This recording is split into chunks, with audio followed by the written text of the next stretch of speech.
السلام علیکم ناظرین، پروگرام دین کی دنیا کے ساتھ میں ہوں آپ کا ہوسٹ اویس اسحاق۔ ناظرین، آج ہم بات کر رہے ہیں کہ تعویذ کیا چیز ہوتی ہے اور دین اسلام نے اس سے متعلق کیا حکم دیا ہے۔ اس موضوع پہ بات کرنے کے لیے آج ہمارے ساتھ موجود ہے معروف عالم دین مفتی محمد شاہد نعیمی صاحب۔ السلام علیکم حضرت۔ وعلیکم السلام ورحمۃ اللہ وبرکاتہ۔ بہت بہت شکریہ، آپ نے ہمیں اپنا قیمتی وقت عنایت فرمایا، اللہ آپ کو جزائے خیر دے۔ مفتی صاحب، سب سے پہلا سوال جو کہ میں یہ سمجھتا ہوں کہ اس وقت جمہوری عوام کا یہ مسئلہ ہے کہ تعویذ، عموماً لوگ پوچھتے ہیں کہ یہ تعویذ کیا ہوتا ہے، کس طریقے سے انسان کی زندگی پہ یہ اثر کرتا ہے، تو آپ ہماری رہنمائی فرمائیے گا کہ دین اسلام اس سے متعلق کیا کہتا ہے۔ بسم اللہ الرحمن الرحیم، نحمدہ ونصلی ونسلم علی رسولہ الکریم، اما بعد فاعوذ باللہ من الشیطان الرجیم، بسم اللہ الرحمن الرحیم۔ شکریہ محمد اویس بھائی، آپ نے بہت پیارا یہ پروگرام سجایا ہے، بہت شکریہ، اور یقیناً یہ ایک اچھی کاوش ہے جو انشاءاللہ العزیز امہ مسلمہ کے لیے کارآمد ثابت ہوگی انشاءاللہ۔ سب سے پہلے اب یہ دیکھتے ہیں کہ اللہ تبارک و تعالیٰ نے جب انسان کو پیدا فرمایا تو انسان کے ساتھ کئی چیزوں کا وجود بھی پیدا فرمایا۔ ٹھیک ہے، یہ سمجھ لیں کہ بیماری ہے وہ انسان کے وجود کے ساتھ، بے شک، اور اس جیسی کئی ایک چیزیں ہیں جو اللہ تبارک و تعالیٰ نے انسان کے ساتھ خاص فرمائی ہیں۔ جب اللہ تبارک و تعالیٰ نے انسان کو پیدا فرمایا تو انسان جب بیمار ہوتا ہے، کوئی بیماری اس کے اوپر لاحق ہوتی ہے، تو وہ کسی نہ کسی طریقوں سے وہ علاج کو تجویز کرتا ہے۔ بے شک، اس کے لیے اطباء ہیں، حکیم ہیں، میڈیکل ہے، پھر روحانیت کی طرف سے اگر اب دیکھا جائے تو پھر اس کے لیے اللہ تبارک و تعالیٰ نے قرآن مجید فرقان حمید میں ارشاد فرمایا، بسم اللہ الرحمن الرحیم، وَنُنَزِّلُ مِنَ الْقُرْآنِ مَا هُوَ شِفَاءٌ وَرَحْمَةٌ لِّلْمُؤْمِنِينَ۔ اللہ تبارک و تعالیٰ نے انسان کے لیے فرمایا کہ ہم نے مومنین کے لیے اس قرآن مجید میں شفا اتاری ہے۔ بے شک، حضور نبی کریم صلی اللہ تعالیٰ علیہ وآلہ وسلم سے روایت، حضرت علی رضی اللہ تعالیٰ عنہ روایت کرتے ہیں، حضور پاک علیہ الصلوۃ والسلام نے ارشاد فرمایا، خیر الدواء القرآن، قرآن بہترین دوا ہے۔ اب رہا مسئلہ تعویذ کا، تو یہ سمجھ لیجئے کہ تعویذ، لفظ تعویذ کا جو معنی ہم لیتے ہیں اس کا معنی ہے کہ پناہ میں آنا، ٹھیک ہے، کسی چیز سے کسی چیز کی پناہ لینا۔ تعویذ تعوذ سے ہے، اعوذ باللہ من الشیطان الرجیم پڑھتے ہیں تو ہم اللہ کی پناہ حاصل کرتے ہیں۔ بے شک، تعویذ کے لیے قرآن مجید، فرقان حمید اور احادیث مبارکہ کے اندر کثرت کے ساتھ آقا علیہ الصلوۃ والسلام کا فرمان موجود ہے کہ حضور سید عالم صلی اللہ تعالیٰ علیہ وآلہ وسلم نے خود فرمایا کہ قرآن بہترین دوا ہے۔ اب قرآن بہترین دوا اس لحاظ سے ہے کہ ایک صحابی حضور کی بارگاہ میں حاضر ہوئے، عرض کی، یا رسول اللہ صلی اللہ علیہ وسلم، یہ میرا بدوی بھائی ہے، فلاں گاؤں سے آیا ہے اور یہ بیمار ہے، تو میں چاہتا ہوں میں اس کے اوپر کچھ کلمات پڑھ کر دم کر دوں۔ تو آقا علیہ الصلوۃ والسلام نے ارشاد فرمایا، وہ کلمات مجھے سناؤ کہ وہ کلمات کیا ہیں۔ پوری بخاری کے اندر تواتر کے ساتھ روایت موجود ہے، اس صحابی نے حضور کی بارگاہ میں سورہ فاتحہ پڑھ کر سنائی، ٹھیک ہے، ایک روایت، دوسری روایت سورہ اخلاص پڑھ کر سنائی۔ کہا، یا رسول اللہ، میں چاہتا ہوں کہ میں یہ سورہ اخلاص یا سورہ فاتحہ پڑھ کر اپنے بھائی پر دم کر دوں۔ تو آقا علیہ الصلوۃ والسلام نے تبسم فرمایا، کلمات اچھے ہیں، اپنے بھائی پر دم کر، اس کا فائدہ اس کو حاصل ہوگا۔ اچھا صحابی نے اپنے مسلمان بھائی پر دم کیا سورہ فاتحہ پڑھ کر، چاہے سورہ اخلاص پڑھ کر، تو وہ شفایاب ہو گیا۔ پتہ چلا کہ وہ الفاظ جس میں شرک کے الفاظ نہ ہوں، جس میں کوئی ایسے موضوع الفاظ نہ ہوں جس سے گرفت کی جائے، قرآن کے الفاظ ہوں فبیہا، حدیث کے الفاظ ہوں فبیہا، اگر یہ الفاظ اگر ان الفاظوں کے ساتھ دم کیا جائے تو یقیناً اس کو شفا حاصل ہوگی، اور اسلام اس چیز کی اجازت دے۔ ٹھیک ہے، لیکن مفتی صاحب یہ تو آپ نے بتایا کہ یہ تعویذ کی ایک شرعی حیثیت ہے، اور یہ کن صورتوں کے ساتھ ہم مریض پہ دم کر سکتے ہیں، اس کو فائدہ ہوتا ہے، لیکن کچھ صورتیں اس کے آگے کی ہیں۔ جیسے کہ میں بات کر رہا ہوں کہ ہمارے یہاں معاشرے میں لوگ ایک دوسرے سے حسد کرتے ہیں، اور حسد کی بنیاد پہ اس پہ توڑ کرتے ہیں، اس پہ جادو کرتے ہیں، اور کئی مرتبہ کالا جادو بھی کرتے ہیں۔ تو یہ بتائیے گا کہ تعویذ سے ہٹ کر جو یہ چیزیں ہیں جو کہ ایک آگے کی چیزیں ہیں، ان کے حوالے سے شریعت کیا کہتی ہے؟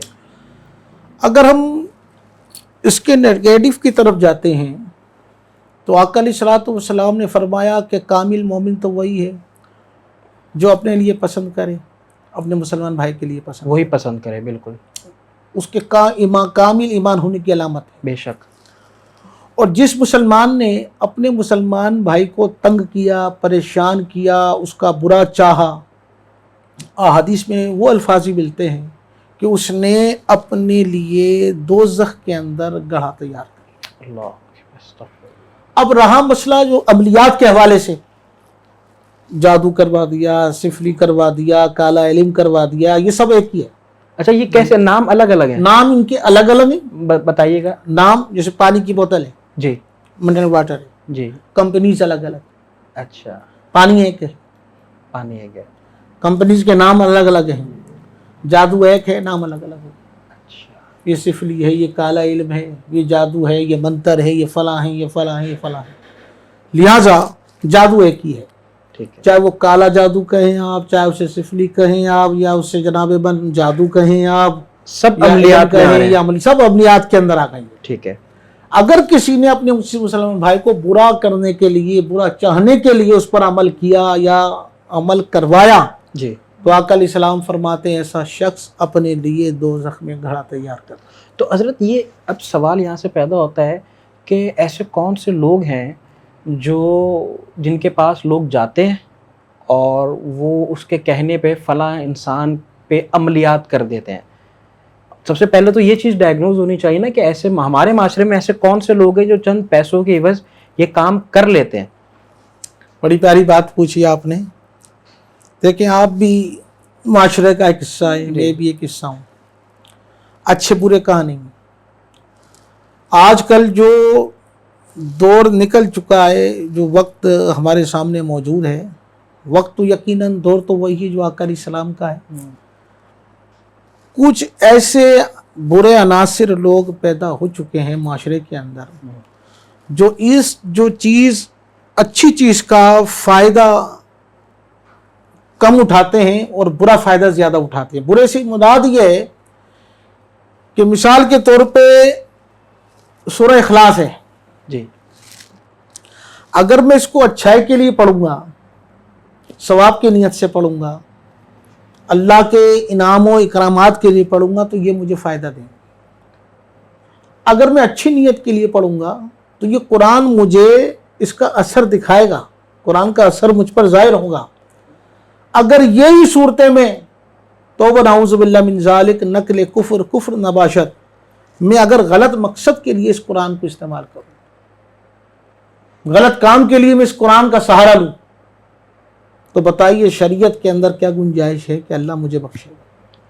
تو آپ کہنا چاہ رہے ہیں کہ یہی قرآن اللہ معاذ اللہ لوگ غلط استعمال کرتے ہیں، اس کا ناجائز فائدہ اٹھاتے ہیں۔ قرآن ایک سحر ہے، قرآن میں، بے شک، قرآن کا اپنا ایک سحر ہے۔ جس مقصد کے لیے آپ پڑھیں، آپ قرآن آپ کو وہی اثر دکھلائے۔ قرآن کے اندر، قرآن کے الفاظوں کے اندر ایک سحر رکھا ہے، اللہ نے کھچاؤ رکھا ہے اس کے اندر۔ یہ بھی تم کہتے ہیں کہ قرآن اللہ کی لاریب کتاب ہے، اس کے الفاظوں پر اگر ہم گفتگو کرنا چاہیں تو ہم گفتگو نہیں کر سکتے۔ بے شک۔ حضرت مولا کائنات حضرت علی رضی اللہ تعالی عنہ سے روایت ہے، کسی نے پوچھا یا امیر المؤمنین آپ قرآن مجید کی تفسیر لکھیں، تو حضرت علی فرماتے ہیں اگر میں قرآن کی تفسیر لکھنے بیٹھوں تو 70 اونٹ کی کوہان کتابوں سے بھر جائے۔ قرآن کی تفسیر الگ ہے، قرآن سے پہلے بسم اللہ کی تفسیر لکھوں وہ بھی بہت زیادہ ہے۔ اگر میں بسم اللہ کے با کی تفسیر لکھنے بیٹھوں تو میں کما حق ہوں اس کی تفسیر لکھ نہیں سکتا، اتنی جامعیت ہے اس کے اندر۔ تو ان الفاظوں کے اندر اللہ جل مجدہ نے ایسا اثر رکھایا، جس مقصد کے لیے پڑھیں آپ کو اس کا اثر دکھائی دے گا۔ اگر قرآن غلط مقصد کے لیے پڑھا گیا، وہ اللہ وحدہ لا شریک ہے، کہ جس نے قرآن کو اپنے غلط مقصد حاصل کرنے کے لیے پڑھا یا پڑھوایا، بتائیے اس کا کیا انجام ہوگا۔ لیکن سوال یہ پیدا ہوتا ہے کہ لوگ پڑھواتے ہیں باقاعدہ بھاری رقم دیتے ہیں، بھاری رقم دے کے پڑھواتے ہیں، عمل کرواتے ہیں۔ عمل کرواتے ہیں۔ دوسرا سوال یہ ہے کہ اس بندے پہ وہ عمل ہو جاتا ہے، اس پر عمل ہو جاتا ہے، بالکل ہوتا ہے، 100% ہوتا ہے، 100% آپ کہہ رہے ہیں ہو جاتا ہے۔ ہے۔ اچھا، اگر اس معصوم کو نہیں پتا، ایک سوال ہے کہ بھئی میرے ساتھ یہ عملیات والا معاملہ ہو گیا، اب وہ کیا کرے؟ یہ تو ایسا ہے جس سے اللہ نہ کرے مجھے کوئی مرض لگا جی، اور علاج کا کوئی ذریعہ مجھے نظر نہیں آیا، وہ تو مرضی ڈائگنوز نہیں ہوا ابھی، تو مرضی پتہ نہیں چلا، مرضی پتہ نہیں ایسے ہی عملیات ہیں۔ جی جب تک میرا علاج کسی اچھوں کے ہاتھوں میں نہیں جائے گا، جی جو ماہر ہوں گے عملیات کے، جو اچھا کرنے والے ہیں، جی، تو پھر مجھے پتہ کیسے چلے گا میرے ساتھ عملیات ہیں، تعویذات ہیں، میرے ساتھ کسی نے کالا علم کیا ہے، جادو کیا ہے، مجھے پتہ کیسے چلے لیکن گا؟ حضرت ایک سوال پیدا ہوتا ہے کہ کیا ایسے مریض پہ کچھ نشانیاں ظاہر ہوتی ہیں؟ ہاں، جس کے اوپر عملیات ہوتے ہیں تو اس کی نشانیاں ہیں، کچھ خوابوں کے اندر اللہ تبارک و تعالی نشاندہی فرماتا ہے۔ اچھا، مثال کے طور پہ ایک شخص حضور کی بارگاہ میں بھاگا آیا، عرض کی یا رسول اللہ صلی اللہ علیہ وسلم مجھے نیند میں گھبراہٹ ہوئی، نیند میں ٹھیک ہے، میں نے اپنے آپ کو گھبراہٹ کے اندر پایا، مجھے نیند کا نہ آنا، یا نیند آتی ہے تو میری نیند میں سکون راحت نہیں ہے۔ تو آقا علیہ الصلوۃ والسلام نے اس صحابی کو چند کلمات سکھائے۔ وہ کلمات کیا ہیں؟ اعوذ بکلمات اللہ التامات من غضبہ ومن شر عبادہ وہمزات الشیطان۔ یہ الفاظ حضور علیہ الصلوۃ والسلام نے صلی اللہ علیہ وسلم۔ اس صحابی کو بتائے، اس نے پڑھ کر اپنے پر دم کیا، ہم، دم کر کے وہ سوئے تو ان کی گھبراہٹ دور ہو گئی۔ تو جب تک ہمیں پتہ نہ چلے گا کہ ہمارے اوپر عملیات ہوئے ہیں یا ایک جادو نشانی ہوا جیسے ہے، آپ نے بتائی گھبراہٹ ہے، گھبراہٹ ہے، نیند کے اندر اس میں، یا نیند پہ کوئی خواب دیکھتا ہے ٹھیک کہ ہے، میں نے سانپوں کو دیکھا ہے، صحیح، سانپ مجھ پر ڈنگ مار رہے ہیں، یا مجھے گھرا رہے ہیں، یا مجھے دیکھ رہے ہیں، ہم، یا میں نے چھپکلیوں کو دیکھا ہے۔ تو جو ماہر عملیات ہیں، جو ہمارے سلف صالحین سے جو چلتا آ رہا ہے، جی انہوں نے یہ اس کی نشانی ظاہر کی کہ تجھ پر کوئی عملیات ہے۔ صحیح۔ جب وہ اچھے علماء کے پاس جاتا ہے تو یقیناً اس کا پھر جب وہ ثابت ہو جاتا ہے تو اس کا علاج بھی ہوتا ہے۔ مفتی صاحب یہ بتائیں کہ جس طریقے سے آپ نے کہا کہ کچھ نشانیاں ہیں کہ انسان اپنی زندگی میں فیل کر رہا ہے، فیل کرتا ہے، رکاوٹیں ہیں، خواب ہیں، گھبراہٹ ہے، کچھ جو پہلے چیزیں نہیں تھی اب وہ چیزیں آ رہی ہیں تو وہ فیل کر رہا ہے۔ اب اگر ہم بات کرتے ہیں علاج کی، اب یہاں دو سوال پیدا ہوتے ہیں۔ پہلا تو یہ کہ جس طریقے سے ہم نے ان لوگوں کا تذکرہ کیا ہے کہ جو یہ عمل کرواتے ہیں یا جو ان کاموں کو بدی کے لیے استعمال کرتے ہیں، تو ایسے تو بہت ہیں۔ اگر ایک انسان ان کے پاس چلا جاتا ہے اور بہت زیادہ پیسہ اپنا لٹا بھی دیتا ہے، اس کو افاقہ نہیں ہو رہا، تو ایک عام آدمی کیسے نیک اور بدی میں جو ہے وہ آئیڈینٹیفیکیشن کر سکتا ہے؟ یہ سیدھی سی بات ہے۔ تو علاج کے لیے معالجے کے لیے پیسہ ہونا ایک ضرورت ہے، صحیح، چاہے وہ میڈیکل کے طریقے سے اپنا علاج کراتا ہے یا عملیات کے حوالے سے علماء کے پاس جا کر اپنا چیک اپ کراتا ہے، بتاتا ہے، اپنی کیفیات بتاتا ہے. جی، لیکن یہ میں عرض کرتا چلوں کہ اس فیلڈ کے اندر اگر 100% عملیات کا علاج ہوتا ہے تو 95% یہ سمجھ لیں کہ غلط علاج ہوتا ہے. اب ہر مریض کو جادو کا نام دے دیا جاتا ہے، 95% میں اسی پہ آنا چاہ رہا تھا. 5% ہوتے ہیں جن کے پر عملیات ہوتے ہیں. اچھا، 5% جن پہ عمل ہوتا ہے. جی ہاں. اب ہر مریض آ رہا ہے اس کے اوپر جادو، ہر مریض آ رہا ہے اس نے اپنی کیفیات بتائی، میرا سر بھاری ہے تجھ پر فلاں کا جادو، اللہ، میرے کندھے بھاری ہیں. عوام مان بھی لیتی ہے اس کو کوئی ذہنی ڈپریشن ہو، صحیح، ہو سکتا ہے کوئی ایسا کام کاج کرتا ہو جس سے اس کے جسم کے اندر تھکاوٹ محسوس ہو رہی ہے، پیروں میں بھڑکن ہو رہی ہے، پیروں میں درد ہو رہا ہے، آنکھیں اس کی دکھ رہی ہیں، ہو سکتا ہے اس کی نیند پوری نہ ہو. لیکن فی زمانہ اگر کسی کے پاس علاج کے لیے بندہ جاتا ہے تو سب سے پہلے تو اس کو پریشان کر دیا جاتا ہے ایسا ہی ہے کہ تجھ پر کالا علم کرا دیا ہے، تجھ پر یہ تعویذ پڑھوا دی ہیں، تجھ پہ جناب فلاں قبرستان میں تیرے نام کا پتلا جو ہے نا گاڑ دیا گیا، فلاں نام کی ہڈی تیرے نام کی گاڑ دی گئی ہے. اب وہ شخص بیچارہ نہ بھی اس کے اوپر جادو ہوتا ہوگا، وہ اس کے اوپر جادو ہو جاتا ہے. نفسیات کو سمجھنا، نفسیات سے کھیلنا. اب انسان پھر اسی ششپش میں رہتا ہے کہ میرے پر کسی نہیں. اب وہ لوگوں کو بھی دیکھتا ہے شک کی نگاہ تو وہ سے. شک کی نگاہوں سے دیکھتا ہے. یہ سب سے بڑا خاندان کے اندر، اپنے معاشرے کے اندر، اپنی سوسائٹی کے اندر، اپنے رہن سہن والوں میں وہ ہر ایک کو شک کی نگاہوں سے دیکھتا ہے جس کا خرابی لازم آتی ہے. ہر آدمی کہتا ہے کہ یہ نفسیاتی ہو گیا، کوئی کہتا ہے کہ اس کے اوپر کالا علم ہو گیا، کوئی کہتا ہے نہیں یہ پاگل ہو گیا، نہیں یہ دیوانہ ہو گیا ہے، یہ اپنے آپ باتیں کرتا ہے. لیکن علت کیا بڑی اس کی؟ جو چھوٹے موٹے جو عملیات کرنے والے بیٹھے. تو وہی سوال وہیں کا وہیں ہے کہ فرق کیسے آئے؟ فرق یہ آئے گا کہ انسان کو اللہ نے ذہن عطا فرمایا ہے، اچھے برے کی تمیز ہے. اگر علم کرنے والا عالم دین ہے، قرآن اور سنت کا علم اس کے پاس ہے، پھر وہ عامل ہے تو وہ نور علی نور ہے. اچھا، عامل الگ ہے. عامل اب عالم ہے، کوئی مفتی صاحب ہے، قرآن سنت کا علم اس کے سینے میں ہے اور وہ عامل بھی ہے تو وہ نور علی نور ہے. اچھا، عامل ہے، اب سوال یہیں سے پیدا ہو رہا علم ہے. نہیں ہے اس کے پاس. اب یہی سوال پیدا ہو رہا ہے کہ عامل کون ہے شرعی اعتبار سے؟ شرعی اعتبار سے عامل وہی ہے جس کے پاس قرآن کا علم ہے، ٹھیک ہے، جس کے پاس حدیث کا علم ہے. ٹھیک ہے. اب آج کل نہ قرآن کا علم نہ حدیث کا علم تو بہت دور کی بات ہے. جو مسائل ضروریاں ہیں ہماری زندگی کے، جی، پاکیزگی کے، طہارت کے، وہ مسائل یاد نہیں.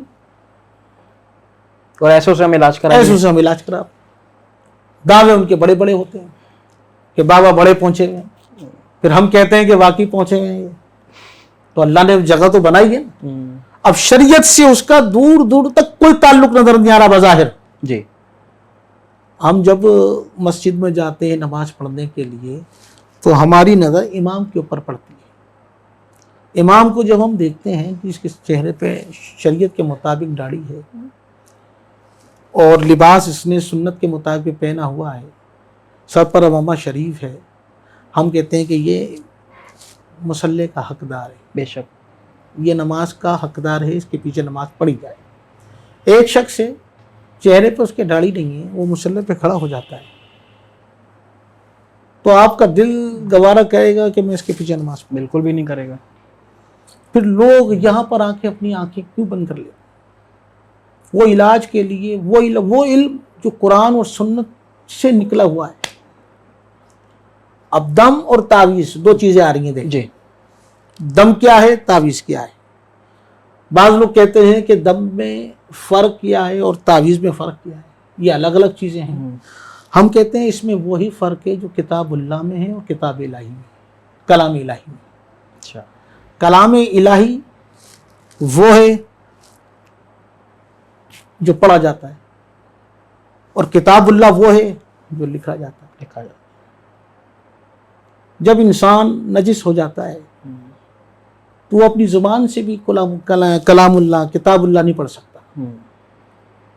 اس لیے پھر دوسری چیز کلام الہی کہ آقا علیہ الصلوۃ والسلام جب جہاد کے لیے قافلوں کی تشکیل دیا کرتے تھے تو یہ بات حضور علیہ الصلوۃ والسلام، یہ مشکوٰۃ شریف کے حوالے سے بات کر رہا ہوں میں، کہ حضور فرمایا کرتے تھے صحابہ کو کہ قرآن مجید لکھا ہوا مصحف شریف جسے ہم کہتے ہیں، یہ ہرگز ان جگہوں پر نہ لے جایا جائے جہاں کفار بستے ہیں. اچھا. ایسا نہ ہو کہ وہ تو پلیت ہیں، اس قرآن کو وہ ہاتھ لگا بیٹھے. اگر ایسا ہوتا تو حضور علیہ الصلوۃ والسلام یہ حکم نہیں اشارہ فرماتے. بے شک. تو دم اور تعویذ میں یہی فرق ہے. دم کیا ہے؟ کلام الہی ہے، اور تعویذ کیا ہے؟ کتاب اللہ. چیز ایک ہی ہے، چیز ایک ہے، نسخہ ایک ہے. دم سے انسان دم کرتا ہے پڑھ کر، اور کتاب اللہ تعویذ جو ہے اس کو لکھتا ہے، ریٹن میں ہوتا ہے. اچھا، اب ایک سوال پیدا ہوتا ہے، جس طریقے سے ابھی ہم نے ڈسکس کیا کہ اچھے عامل بھی ہیں، برے عامل بھی ہیں، اور علاج ہو سکتا ہے. آپ نے کہا کہ علاج ہو جاتا ہے. اس سے پہلے ایک سوال میں آپ سے پوچھنا چاہتا ہوں، کیا آیا یہ جو عمل منفی ہوتا ہے یہ اتنا جاندار ہوتا ہے کہ ایک انسان کو قبر میں پہنچا دے؟ دیکھیں اس کے دنیا کے تمام وسائل ختم کرنے کے بعد جو حد ہے وہ تو قبر ہے. کیسا ممکن ہے کہ کام، کاروبار، بچے، گھر بار، ہر چیز کو نقصان پہنچا دے؟ یا ممکنہ نقصانات کیا ہو سکتے ہیں؟ پاسبل ہے، بالکل. آپ اس چیز کا، اس بات کا یہاں سے اندازہ لگائیں کہ قرآن مجید فرقان حمید ایک ضابطہ حیات ہے. قرآن پر ایمان رکھنا ہمارا فرض ہے، قرآن مجید فرقان حمید پر. اب رہا مسئلہ کہ عملیات سے، جادو سے کام کاروبار کا ختم کرانا، رشتوں کی بندش کرانا، انسان کو بیمار کرنا، قبر میں پہنچانا. اچھا، اس پہ بھی ہم آتے ہیں. ایک سوال میرے ذہن میں ہے، وہ یہ عموماً جو لوگ کرواتے ہیں عمل، یہ کس چیز پہ زیادہ کروایا جاتا ہے، یا ہر چیز پہ ہو جاتا ہے؟ جو چیز مطلب کسی ایک اسپیسیفک چیز کو ٹارگٹ کرنا ہے کہ بھئی بیماری، جی ہاں، کاروبار، گھر، مطلب کسی کو بھی کیا جا سکتا ہے جس کے ساتھ اس کا گہرا تعلق. اچھا. میرا تعلق زیادہ تر کاروبار سے ہے، بزنس سے. میں اپنے گھر کو وقت کم دیتا ہوں، صحیح. بزنس کو ٹائم زیادہ دیتا ہوں. صحیح. اب میرے بزنس کو ختم کرنے کی جو وجہ بنے گی وہ ایک حسد پیدا ہو جائے گی کہ مجھے حسد ہے کہ اس شخص کا بزنس اتنا ہے اور یہ شخص تھکتا نہیں ہے. صحیح. دن پہ دن اپنے بزنس کو اوپر لے کے جا رہا ہے. صحیح. تو آیا کہ اب اس بزنس کو سامنے رکھتے ہوئے اس کی ترقی، اس کا تیزی سے کام کرنا، اب یہ مجھے ہضم نہیں ہوا. میں گیا کسی 2 نمبر بابے کے پاس، میں نے جا کر اس کی تصویر دکھا دی، اس کا نام دے دیا، اس کی ماں کا نام دے دیا. صحیح. اس بندے کو زیر کرنا ہے. صحیح. اب وہ عمل چاہے وہ قرآن سے کرے، قرآن کا ناجائز فائدہ اٹھائے، یا وہ کسی دیگر الفاظ سے کرتا ہے جس میں شرک والے الفاظ موجود ہوں، اگر وہ ان کا عمل اس کو ختم کرنے کے لیے کرتا ہے، اب اللہ تبارک و تعالیٰ نے آقا علیہ الصلوۃ والسلام کو یہ حکم ارشاد فرمایا ہے کہ بے شک انسانیت میری ہے لیکن امت تیری ہے. اگر کوئی شخص کسی دوسرے شخص پر عملیات کراتا ہے، اس کا برا سوچتا ہے، تو اللہ تبارک و تعالیٰ اس کو اس وقت تک دوزخ میں نہیں ڈالے گا جب تک میدان محشر میں اس شخص کے ساتھ سامنے لا کر کے کھڑا نہ کر دے. آمنا سامنا. تجھے تیری بربادی کا سبب فلاں شخص ہے، اللہ. تجھے مارنے کا سبب فلاں شخص ہے. اب دنیا میں مجھے کسی نے مار دیا، گولی مار دی، مجھے عمل کروا دیا، میری موت واقع ہو گئی. اب قاتل کا پتہ نہیں چلا، تو قاتل یہ نہیں سمجھے کہ دنیا میں تو میرے پردے رکھ گئے، اب آخرت میں بھی میرا پردہ ہوگا. نہیں، ایسا کچھ نہیں. دنیا کے پردوں سے بچ سکتا ہے، وہ پردے اس کے اوپر لگ سکتے ہیں، آخرت میں لیکن آخرت کے اندر اس کے جرم کو اللہ تبارک و تعالیٰ سامنے لائے صحیح کہ تجھے دنیا میں جو مارا گیا تھا، قتل کیا گیا تھا، جو بھی ذریعہ اختیار کیا گیا تھا، ذریعہ یہ تھا، اللہ تبارک و تعالیٰ اس کو اس وقت تک جہنم میں نہیں ڈالے گا جب تک اس کے سامنے اس کو کھڑا نہ کر دے. صحیح. اچھا، اب یہ آپ نے جس طریقے سے ارشاد فرمایا کہ کاروبار ہر وہ چیز جو اس کے قریبی ہے، بیماری بھی ہو سکتی ہے، اولاد بھی ہے، کاروبار بھی ہے، بیوی بھی ہے، بھائی ہیں، بچے مطلب ہیں، جس لحاظ سے آپ انسان کروانا چاہے کسی اپنے مخالف پہ وہ کروا سکتا ہے. کیونکہ زمانہ جاہلیت میں اس طرح کے بہت کثرت سے واقعات کتابوں میں ملتے ہیں. اچھا. ساوری جادوگر زمانہ تھا موسیٰ علیہ بے السلام، شک، جو مردوں کو شاید زندہ کرتا تھا. 23ویں سپارے میں اس کی ڈیٹیل موجود ہے. جی. 23ویں سپارے میں جی. جب حضرت موسیٰ علیہ السلام کو فرعون اور فرعون کے جادوگروں نے گھیرا تو حضرت موسیٰ علیہ السلام نے اللہ کی جناب میں عرض کی، مولا کریم ان وقت کے فرعونوں سے مجھے نجات دے، مجھے بچا. سارے بڑے بڑے جادوگروں کو جمع کیا ہوا تو اللہ تبارک و تعالیٰ نے پھر فرمایا، قال موسیٰ جئتم بالسحر ان اللہ سیبطلہ ان اللہ لا یصلح عمل المفسدین. تو حضرت موسیٰ علیہ السلام نے اسی آیہ مبارکہ کا ذکر فرمایا تھا، اپنی زبان سے جاری کیا تھا، اور جو جادوگر سامنے تھے اللہ تبارک و تعالیٰ نے ان کو تہس نہس کر دیا، ان کو ختم کر دیا. تو یہاں سے پتہ چلا جادو کا اثر ہے. مفتی صاحب، آپ اس پہ ہم بعد میں آتے ہیں کہ جس طریقے سے ابھی ہم ڈسکس کر رہے تھے کہ نبی علیہ السلام پہ بھی جادو ہوا تھا، تو اس کی بھی آپ دلیل دیجیے گا. میرا سوال یہ ہے کہ بہت سے لوگ ان عملیات کی نفی کرتے ہیں، بہت سے نیک لوگ، ایک بہت بڑا طبقہ ایسا ہے وہ کہتا ہے کہ بھئی اس طرح کی کوئی چیز ہوتی نہیں، زندگی موت اور دنیا کے جتنے فیصلے ہیں وہ اللہ کے ہاتھ میں ہے، کاروبار ہے، بیماری ہے، موت ہے، رزق ہے، یہ ہر چیز جو ہے یہ اللہ کی طرف سے ہے، اور عملیات جو ہے نا ایمان کو کمزور کرنے کا ایک ذریعہ ہے. اس پہ آپ کیا کہتے ہیں؟ دیکھیے، اللہ تبارک و تعالیٰ نے خیر کے ساتھ شر کو بھی پیدا فرمایا. صحیح. جہاں خیر ہے وہاں شر بھی پایا جاتا ہے. بے شک. اللہ تبارک و تعالیٰ نے آدم علیہ السلام کو پیدا فرما کر ثابت کر دیا کہ ہم نے انبیاء کرام علیہ السلام کی جماعت کو بنایا ہے تو ہم نے خیر ہی کے لیے بنایا. بے شک. اور جب ہم دیکھتے ہیں کہ ایک طرف جو شیطان ابلیس ملعون جو ہے اس کو بھی اللہ نے مقام مرتبہ دیا، لیکن وہ اپنی سرکشی پر تھا. اب یہ تقدیر کے فیصلے ہیں کہ شر کو بھی پیدا کیا، خیر کو بھی پیدا کیا، لیکن شر جو ہے، شر کا وجود دائمی نہیں ہے. صحیح. جبکہ خیر کا وجود دائمی ہے. صحیح. خیر قائم رہتی ہے، شر قائم نہیں رہتا. شر کا جو وقت، جو پیریڈ ہے وہ بہت مختصر ہے. صحیح. اب آقا علیہ السلام کے لیے جو ہم سنتے ہیں کہ علم کرایا گیا تھا، یہ حق ہے. آپ کہہ رہے ہیں حق ہے، کرایا تھا. ابھی سورہ معوذتین یعنی سورہ فلق، سورہ ناس نازل نہیں ہوئی تھی. صحیح. اس کے نزول سے پہلے آقا علیہ السلام نے حضرت امیر المؤمنین حضرت علی رضی اللہ تعالیٰ عنہ کو طلب فرمایا اور ارشاد فرمایا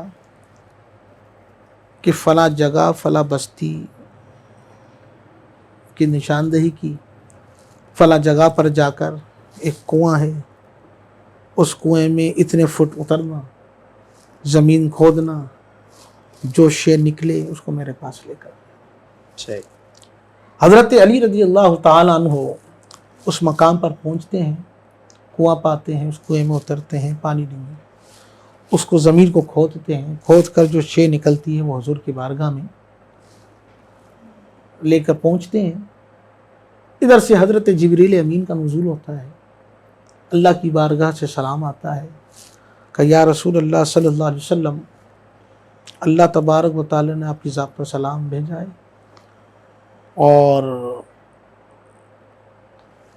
دو صورتوں کا نزول فرمایا ہے، جو سورہ فلق اور سورہ ناس۔ یا رسول اللہ اپنے غلام حضرت علی سے کہیے یہ ایک ایک آیت میں جو پڑھ رہا ہوں آپ سن رہے ہیں، یہ حضرت علی کو بتا دیں، ایک ایک آیت پڑھتے جائیں اور اس کی گرہیں کھولتی جائیں۔ اچھا، وہ ایک آیت پڑھی، ایک گرہ کھولی، دوسری آیت پڑھی، دوسری گرہ کھولی، تیسری آیت پڑھی، تیسری گرہ کھولی، یہاں تک کہ یہ 11 آیتیں ہیں۔ تو اس بعض روایت میں بال بھی تھا، بعض جگہ بتا کہ کوئی شے تھی دھاگے نما، اس میں گرہ لگی ہوئی تھی، وہ ایک ایک لڑی وہ گرہ کھلتی جا رہی تھی، آیت پڑھتے جا رہے تھے۔ آقا علیہ الصلوۃ والسلام کی طبیعت مبارک کے اندر سکون اور راحت پیدا ہو رہی۔ یہ صرف امت کی تعلیم کے لیے ہے۔ جبریل نے عرض کی یا رسول اللہ یہ سورہ معوذتین کہا گیا ان دونوں صورتوں کو، حفاظت کی صورت۔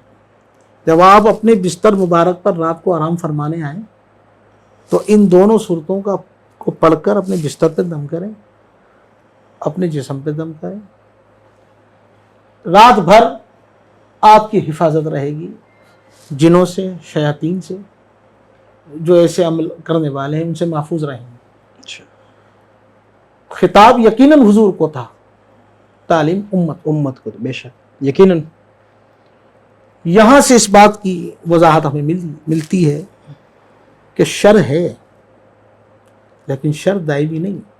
مفتی صاحب میرا آپ سے آخری جی سوال ہے، وہ یہ ہے کہ اب بچاؤ کی اگر ہم بات کریں کہ اگر عوام یہ سمجھتی ہے کہ میرے اوپر کچھ معاملات ہیں یا وہ نہیں بھی سمجھتی، تو وہ ایک جس کو ہم پہلے یہ کہہ سکتے ہیں نا کہ پہلے سے حفاظت چاہتی ہے، تو یقیناً آپ نے جس طریقے سے شروع میں بیان فرمایا کہ قرآن جو ہے وہ حفاظت ہے، قرآن میں علاج ہے، تو کچھ ایسی چیزیں آپ تجویز کر سکتے ہیں، کچھ ایسے وظائف اگر آپ تجویز کر سکیں کہ یہ چیزیں ہم کر لیں تو ہم پوری زندگی جو ہے نا اس شر سے محفوظ رہ سکتے ہیں؟ بڑی پیاری بات کہی۔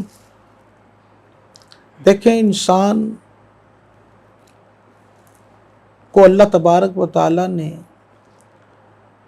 اشرف المخلوقات میں درج فرمایا ہے۔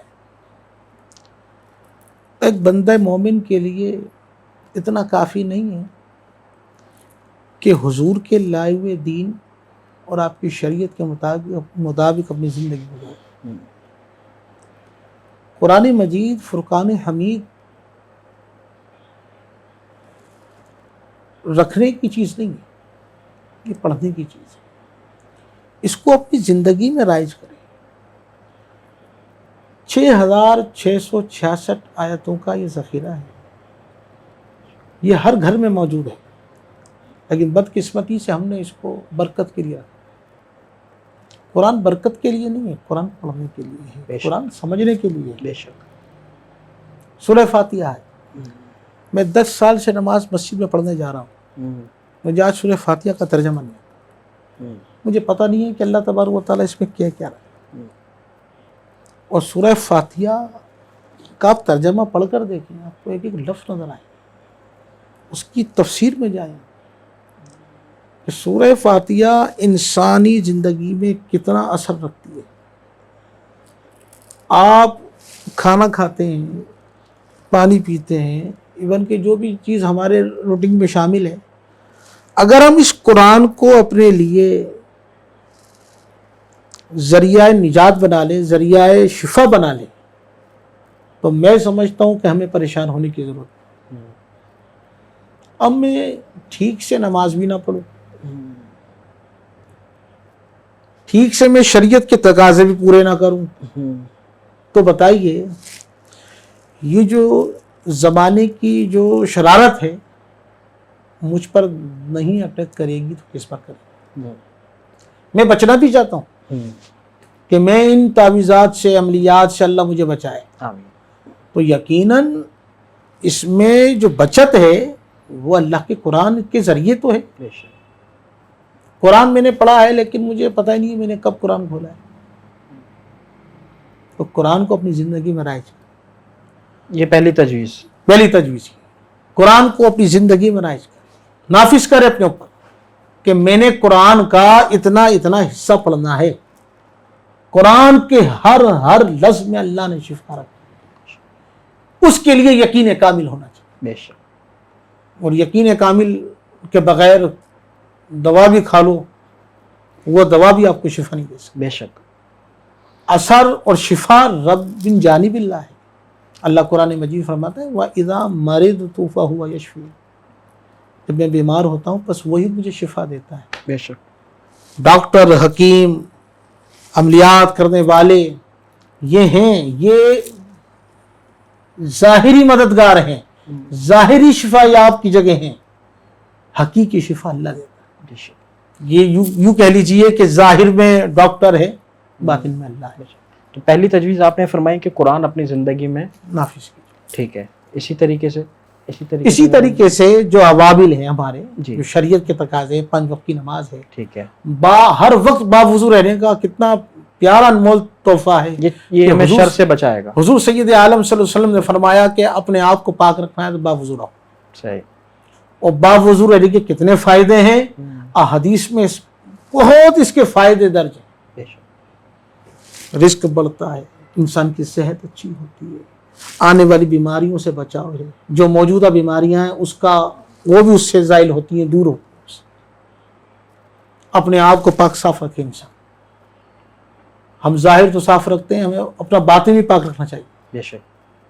جو آج زمانے میں جو غلاظتیں ہیں، جو معاملات ہیں، جو نشے کے طور پر جو چیز استعمال کی جاتی ہے، ہمیں اس سے ہی بچنا ہے. بے شک. رہا مسئلہ حسد سے، بری نظر سے، اس کے لیے اللہ تبارک و تعالیٰ نے قرآن مجید میں ایسی آیتیں بھی ارشاد فرمائی ہیں، اگر ان کو پڑھ کر اپنے پر دم کیا جائے تو بری نظر سے ہی بچ سکتا ہے، حسد سے ہی بچ سکتا ہے. قرآن مجید میں بہت سی آیتیں ہیں. صحیح.